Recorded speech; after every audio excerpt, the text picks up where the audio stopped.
Water at dawn. Real or stock footage of Strait of Hormuz every single morning. Before you drink your coffee, before you start your car, 21 million barrels of oil pass through a stretch of water so narrow you could almost throw a stone across it. This is the Strait of Hormuz, 33 kilometers wide at its narrowest point, and right now, Iran is threatening to close it forever. What happens if they succeed? Your gas doubles, Europe runs dry, Asia grinds to a halt. And the US military, already positioned, will be forced to make its most dangerous decision in decades. East to Europe, Asia, USA, let's start with the basics, because most people have no idea how dependent the world actually is on this one tiny waterway.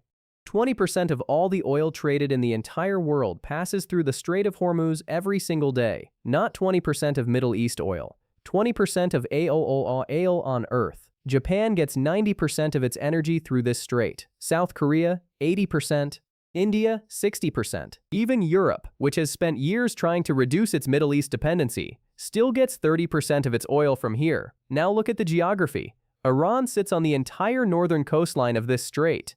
They have missile batteries, submarine bases, and drone launch sites positioned along every kilometer of that shore. Iran doesn't need a massive navy to threaten this strait. They need small, fast boats, cheap drones, and sea mines, all of which they have in enormous quantities. The last time there was a serious threat to Gulf oil, back in 1973, gas prices in America quadrupled in 3 months. Factories shut down, airlines canceled flights, economies went into recession. That was with just one embargo. A full Hormuz closure would be 10 times worse. Protesters in Iranian streets, so why is Iran threatening to close the strait now? To understand that, you need to understand how desperate Iran's situation actually is. US sanctions have crushed Iran's economy. Their currency has lost over 80% of its value in the last 6 years. Inflation is running above 40%. Oil exports, Iran's main source of income, have been cut to a fraction of what they once were. Iran's strategy has always been, don't fight America directly. Instead, surround your enemies with proxies. Hezbollah in Lebanon, militias in Iraq, the Houthis in Yemen. For years, this worked perfectly, but in the last 18 months, that strategy has been systematically dismantled. Hezbollah's leadership was decimated.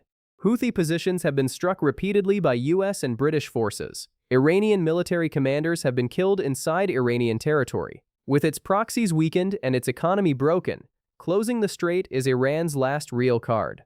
It's a threat that says, if we go down, we take the global economy with us. The United States has been preparing for this scenario for years. And the response that is already in place is on a scale most people don't realize.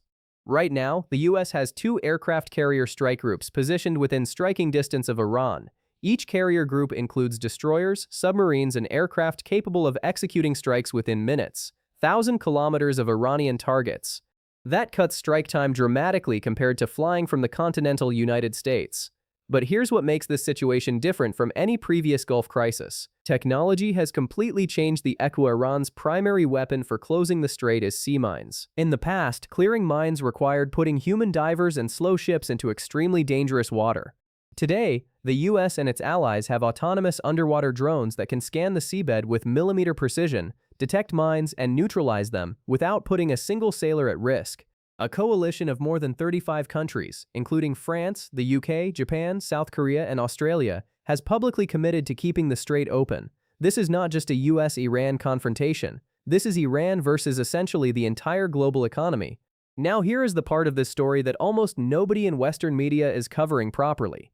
The Gulf Arab countries, Saudi Arabia, UAE, Kuwait, Bahrain, Qatar, are not passive bystanders in this crisis. They are the ones with the most at stake. Think about it from their perspective. Saudi Arabia's entire oil export infrastructure sits directly across the water from Iran. UAE ports, some of the busiest in the world, would be paralyzed the moment Hormuz closes.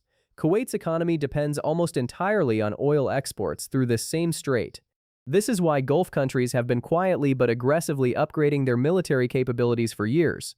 Saudi Arabia now operates one of the most advanced air defense networks in the world, including American Patriot batteries that have already intercepted hundreds of Houthi missiles and drones. The UAE has THAAD, the Terminal High Altitude Area Defense System. This is the same system the US uses to defend against ballistic missiles. The Gulf states didn't wait to be protected. They invested billions to protect themselves. And here is something truly strategic that almost nobody talks about. Saudi Arabia and the UAE have already built oil pipelines specifically designed to bypass the Strait of Hormuz. Saudi Arabia's east-west pipeline can move 5 million barrels per day directly to the Red Sea. The UAE's Habshan Fujairah pipeline moves oil to the Gulf of Oman, completely bypassing Iranian waters. This doesn't solve the entire problem. Global demand still exceeds these bypass capacities. But it means a Hormuz closure would hurt Iran far more than many analysts expected, because Gulf oil would still partially flow, while Iran's own exports would be completely cut off. So where does this go from here? There are three realistic scenarios. Scenario 1. Diplomatic resolution. Iran agrees to nuclear limitations in exchange for sanctions relief. The strait stays open. Oil prices stabilize. The military buildup slowly retreats. This is what happened in 2015 with the nuclear deal. It could happen again, but both sides are currently further apart than they were then. Iran makes threats but stops short of actually closing the strait. The US maintains its military presence. Oil prices stay elevated but don't collapse. This is actually the most likely scenario. Neither side wants full war, but it's also the most unstable, because one miscalculation could trigger Scenario 3. Scenario 3. Military escalation. Iran attempts to mine the strait or strike a US or allied vessel. The US responds with airstrikes on Iranian naval and missile infrastructure. Oil prices spike past $200 per barrel. Global recession follows within weeks. Every military analyst watching this situation closely says the same thing. Iran knows it cannot win a direct military confrontation with the United States, but it also knows that the economic damage of closing the strait, even temporarily, might be enough to force a negotiated settlement on better terms. That is the calculation Tehran is making right now. The Strait of Hormuz is 33 kilometers wide. But the decisions being made about it right now will affect every country on Earth. Whether you live in New York or Nairobi, London or Lahore, the price you pay for food, for fuel, for almost everything you buy is being decided in these waters. We will be covering every development in this crisis as it unfolds. Subscribe so you don't miss the next video, and tell us in the comments which scenario do you think is most likely.